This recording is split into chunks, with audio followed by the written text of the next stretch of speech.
Hey, you know that Twitter account Liminal Spaces? Or, Space Liminal Bot, if you want to go by the handle? It's kinda unique in that it posts images of, well, what it calls liminal spaces. Sometimes these are pictures of long hallways, dilapidated and dark, or perfectly normal and well lit, or appearing like it's a place out of time, like it's still a functioning location, just with an older aesthetic style, like the decor hasn't been updated since the 80s. These pictures can sometimes generate a sense of unease, almost like there's something way down at the end of the hallway that's coming for you, but they can also generate a feeling of comfort, sometimes. Like a place that you used to visit but no longer can because it's gone. Maybe it's been renovated, maybe it's been torn down, whatever. And so now it only exists in your memories, or in the picture. Sometimes the account posts images of pools or cisterns or other aquatic places. These also come in the two main flavors, dark and unsettling, or pristine and comforting. Even in the comforting ones, though, there's a sense of loneliness or loss. No, not that kind of loss. Sometimes the account posts pictures of evidence of human activity that has since gone dormant, like something that is out of season, or a location after closing, again in those two main flavors. Related to this one are pictures of cities and towns that are clearly still in use, but from a weird angle, or location, or time of day. In this case, people would normally be there, here and now in the present day, but because the picture is taken in the middle of a snowstorm, or at 3 a.m. or something, no one's there. What each of these different types of photo have in common is that they evoke liminal feelings, the experience of being neither here nor there, of being in between places, stuck out of time, falling through the cracks, that sort of thing. Liminality began as an anthropological term, initially referring to the feeling of ambiguity or disorientation that occurs in the middle stage of a rite of passage, where the rite's participants no longer hold their pre-ritual status, but have not yet begun the transition to the status they will hold when the rite is complete. During a rite's liminal stage, participants stand at the threshold of the previous way of structuring their identity, time, or community, and a new way, which completing the rite establishes. Or at least that's what the Wikipedia page says. But this makes a lot of sense to me. Here's an experience that I had, and I think is relatively common. You can probably relate. You had a part-time job in high school, right? Maybe you could only work evenings and weekends because of school. That's pretty normal. But then when summer break started, suddenly you were able to work different hours, during the weekday if you wanted. You still held the identity of high school student, but you were working more like an adult would in that same position. And then when fall rolled around, you were back to that student schedule. This absolutely describes my part-time experience growing up. Now, think to that final summer before you went off to university. You graduate high school. You're no longer a high school student. The school building itself, its staff, its routines and rituals are now cut off to you. But you're still working that same high school job. It's no longer a summer break in the same sense. Maybe you're quitting the job at the end of the summer to move to another city to go to school. Maybe you're staying there and just transitioning to working as a normal adult. Maybe you're going to university in the same city and you can hold on to your job for a few more years with a modified schedule. But that final summer feels unique. It feels like you're in between the identities of high school student and university student. And I certainly felt that way looking back. I didn't quite know what life held in store for me next. I was in the process of shedding my high school life, but that job was one part of that life that didn't go at graduation. So in a way, I felt in limbo for that summer. Arnold van Gennep, in his 1909 work, Rites of Passage, examined the various rites of passage found within small-scale societies, and this is where he first coined the term liminality, to refer to that in-between period. Previous practices and routines must be broken with a metaphorical death. The rite must be a strict set of actions, guided by a master of ceremonies. The rite being simultaneously rigid and destructive is what allows for significant changes of the initiate's identity. After crossing the liminal threshold, the initiate reintegrates into society with a new identity as a new person. It's not hard to see these steps represented, not only in various primitive or prehistoric rites of passage, but also in their modern equivalents. Marriage, the process by which an outsider is brought into the family. Graduation, the process by which you move from student to alumni. Birthdays, New Year celebrations, promotions at work, leaving a workplace, moving out of an apartment. They all work roughly like this, more or less. Even in the least serious events, like when you're watching the clock tick down to midnight for New Year's, there's that single second of apprehension, of realization when the threshold is crossed. That feeling is liminality. And these pictures seem to capture that feeling. You can feel it when you look at them. That this is a space that's kind of off the map. It's an in-between. It's not explicitly spooky, like you shouldn't be here, that you're not welcome. It's more like nobody's been here for a very long time. And isn't that exactly what the past is? Somewhere where no one's been for a very long time? You can get some of these same feelings if you check out screenshots of old video games too. Especially if they're games that you loved to death when you were growing up. Games that you had totally gone beyond just beating, but you mastered them. 100%ed them. Even participated in online fandoms about them. But even then, how long has it been since you actually played them? Metroid Prime is one of my favorite games. I regularly identify it as being on the list of favorite games, and yet, I haven't picked it up in over 10 years. How long has it been since you played Half-Life, or System Shock, or Morrowind, or Mario 64? Even as you stopped engaging with the thing, the feelings remained. and you didn't even notice as the past began to recede. Liminality is part of the reason why so many things right now are nostalgia bait. How many old franchises have we seen that have been revived? Butchered, yes, but even the rare moment that they're done well, they still evoke this feeling. How many indie games are coming out that try to look like Super Nintendo games? Only not really, but how your child's eye remembers the SNES looking. Or PlayStation 1 games now, too. Nostalgia can be fun, but I think the amount that we indulge in it can be unhealthy, even if all the legitimately new stuff people are making right now sucks. Nostalgia is often used as a tool by people who want to elevate the good old days into a product that they can sell you. You can't buy back your childhood, no matter how hard you try. And yet, nostalgia and liminality are related, but not the same. To use liminality's terminology, nostalgia is the feeling after you've gone through the rite of passage, while thinking back fondly about the old you from before. That's not quite liminality. It's normal to think back on a previous era of your life and say, yeah, we got up to some shit, didn't we? That was a good time. But it's not normal to obsess over it, to want to desperately go back. In fact, it's this tendency that I've seen leftoids online say that is a major driver for millennials today to become fascists, because nostalgia is a gateway to reactionary thinking. But this isn't that kind of video. Also, that's a retarded idea. Within the past month or so, I had to return to my hometown to visit my parents. My dad and I worked on the car that Naomi and I had just bought. I can't do that kind of work here, but my parents' place is more equipped for it. My parents also needed some help with moving some furniture and a few other jobs that it's nice to have a young person around for. My parents are certainly getting older, and every time I see them, they look more and more dissimilar from what they look like in my head, which is still an image of them from what I think are my teenage years. It sounds strange to say, but sometimes you forget that time isn't only marching on in places that you pay attention to. A lot of the businesses in my hometown have closed down. The buildings are boarded up and abandoned. About 1/3 of my school year never left town. Another third left and came back. Some have started families. Some have become drug addicts. There's a lot more heroin in the town than there used to be. There's no local economy or opportunity in these small towns anymore. And it's not all just COVID related either. I went for a walk through the forest that my friends and I used to hang out in as kids. A bridge across a creek that a friend of a friend's family built was still there, but it was beginning to rust and hadn't been kept up. The old trails were still roughly in the same place, but the amount of overgrowth had drastically changed. Not surprising. It had been 20 years since I went back there. I wanted to show Naomi an abandoned house in the woods that Dave and I and other kids would hang out in. But we hiked back far enough to discover that all the land had been cleared out. I guess the owners planned to develop it eventually, but the building was gone, and the only thing left of the trees were just large stacks of logs. The town feels a lot emptier than it used to. And I don't just mean because of the old ghosts of people who don't exist anymore.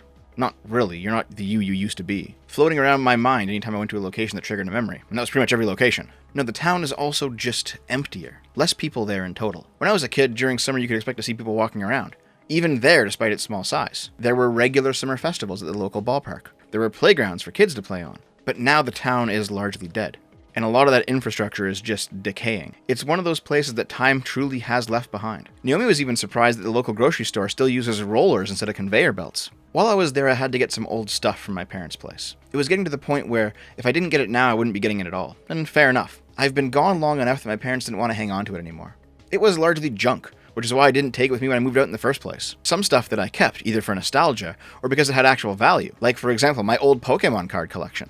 I also discovered a pile of counterfeit DVDs. I actually ran a side hustle in school back when DVD burners were rare as fuck and nobody knew how to use computers. I burned anime shows and TV shows to DVD and sold them to kids out of my locker. I even turned online wallpapers into fancy jewel case inserts. You can even see lines from my family's failing inkjet printer. I turned a pretty good profit on these, but eventually they stopped selling, and the excess went into the back of a closet somewhere. Also among the pile of stuff that was mine was a box of old schoolwork when I was a child. I remember school being exceptionally easy. I never did homework, and when homework started counting towards grades, I always managed to finish it before leaving school. As I got older, I skipped school a fair bit to play video games. And frankly, I think I learned more from video games than school. Calculating out level ups or percentage chances to hit or whatever in an RPG had me caring about math way more than anything I got out of a classroom. And I certainly learned more about ethics from video games than I did reading preteen novels too. When I was at school, I would spend more time doodling than doing work. Not because I was slacking, but because I finished the work really quickly. Despite my total lack of care, I managed to get perfect or near perfect on everything until I hit high school. And in high school, getting regular 90s was not an issue. I remember thinking when I was very young how stupid the other kids were, because what the fuck, this stuff was easy, guys. How are you getting low marks? But I learned very quickly to keep that view and my marks to myself if I wanted to keep any friends. And I remember valuing those friends very highly, even though the only one that I still talk to is Dave. I was offered the chance to skip ahead in grades on 3 separate occasions, though I turned them all down for my friends. If I had it all to do again, I'd take the skip, if only to get out of school faster. Those friends ended up not mattering. I also got a participation award. Yeah, I wasn't an athlete in grade school, but I did legitimately become athletic in high school. However, I had a pretty radical shift in my life from 16 until graduation that caused me to stop pursuing athletics and most other things. And during that time, I had some insomnia. Even this, though, I have fond memories of. Staying up late into the night playing video games or watching shitty kung fu movies at like 3 a.m. where the entire town was asleep, everything was dark, and the only light source is the blue of the TV. It was, in a way,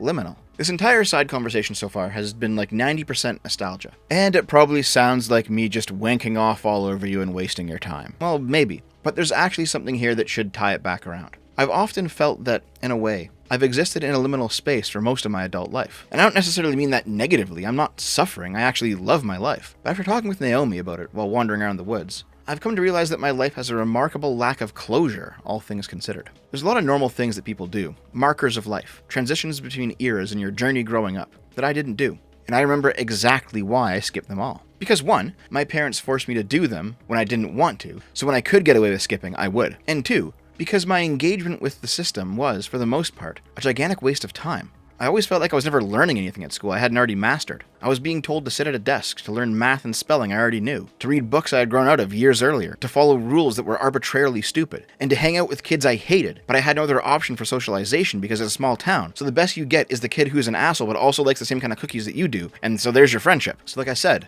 when I could skip, I would. I was always the last one to get photos taken for my parents to buy. You know, you have to take that big permission envelope home, and then you're told to dress up that day at school, and then you can order wallet-sized or whatever. I wanted to skip my grade school graduation, but I wasn't allowed. Same with high school, though the minute I had that diploma in hand, I was at the door. There was no way I was staying for the rest of the ceremony after my parents got the picture they wanted. But I did skip my high school prom. I spent that night playing Tales of Symphonia on the GameCube. Great game, totally worth it. During my last year of high school, in fact, I took on a job as the yearbook editor and went on to create the worst yearbook the school had seen in 50 years. Only because the job gave me my own private office, and me and some friends carried up a couch and hooked up my GameCube to one of those TVs on carts, and we spent the final year of school playing Smash Brothers and skipping class. I skipped my university graduation too, didn't care. And I could at that point. And my most serious relationship besides Naomi never officially ended either. That's too long of a story to get into right now. But the circumstances were such that I had moved out without ever having that final we're done conversation. Same with a lot of the friends I didn't like. There was never a big blowout fight. There was never reconciliation. There was never a goodbye. I just left school and didn't look back. I've never really left a job on a bad note either, but most of the times I've moved on, it always lacked a definitive feeling of moving on. Like if it was seasonal work, it always ended on a see you next year kind of thing. In fact, one business closed down while I was on vacation. My life is full of stuff like this, where eras of my life never actually ended, they just faded. Naomi pointed out that my negative, not actively or violently negative, but more like boring and time-wasting negative, engagement with most of the normal institutions during, say, the first 15 years of life, likely caused me to develop an opt-out personality. If I can skip out and do my own thing, I will. And the easiest things to skip out on are those formal rites of passage. You still legally have the diploma even if you don't physically go through the ritual of wearing the robe and going up and shaking the hand and then sticking around for the speeches and all the rest of it. You don't have to go to your graduation. And looking back on it, I've left a lot of what many people consider to be the most important moments in a liminal state. Sometimes I couldn't get closure, like with the ex-girlfriend. Sometimes I actively avoided it. But the result is the same. In all practical ways, I have very little in my past left undone, but sometimes it doesn't feel like it. And being a YouTuber seems to be the ultimate liminal job. I know you guys watch me, I know that you're there, but physically it's just me and the mic. I'm by myself. I think there's liminality inherent in working from home, where the division between home time and work time is blurred. I kind of like it that way. It feels like an ideal zone to be in, to do some writing or reading, for example, to be constantly on the cusp of a transformative process. But it also has its problems. Just like how I might enjoy how liminal certain parts of my life has been, there are still problems related to closure. And I can induce all of these feelings just by looking at a liminal image. That being said, this video shouldn't be taken as some kind of nihilistic millennial screed, nor should anybody really worry about me. Naomi was right about my opt-out personality, but only half right. A lot of millennials who are nihilistic and who opt out, even my contemporaries at school, did so to get drunk or high or to fuck around with girls. I didn't. I spent a lot of time playing video games, yeah, but I eventually moved on to coding my own video games, or trying to write novels with every spare moment that I could get. In fact, I still think I have some of those old projects. Also, in that box of junk, there was my old card game. Yeah, I got frustrated with Pokemon and Yu-Gi-Oh! And ended up making my own game. It was full of memes and garbage, but I had fun making it. I had fun making my own rules. And my friends and I had a lot of fun playing it. I remember being a kid and hearing them be amazed, saying they could never think of making their own game. And I was just there thinking, how could you not? As an adult, I recognize what that opt-out impulse is. I didn't spend my youth rejecting normal institutions and losing out on the meaning found within them, though for a long time I thought that's what was going on with me. What was actually happening was, I was searching for alternative paths of meaning, because the normal ones weren't cutting it, and where possible, I was making my own. I think that's why I want to run my own business and be my own boss, and why I find working under other people to be absolutely hellish. And that's what I appreciate about liminal spaces. That's what I feel when I'm there. Some people feel scared because of their unsettling nature. Some people feel comforted, reminded of a good moment in their past. I've felt both of those things too. But most of the time, I feel energized, like this is the zone. There was no way for me to do this video without sounding like I am up my own ass, because I know my experiences aren't common, and I also know looking back that I was kind of a smarter than average child. That reception is unavoidable, so I've just made my peace with it. I don't actually view myself as better than anybody else, especially not as an adult. I'm just different. And also, I know this isn't a political video. It's just a topic that I wanted to talk about for a bit. We will return to your scheduled politics content tomorrow. Alright, that does it for me. Have a good one, guys. I love you.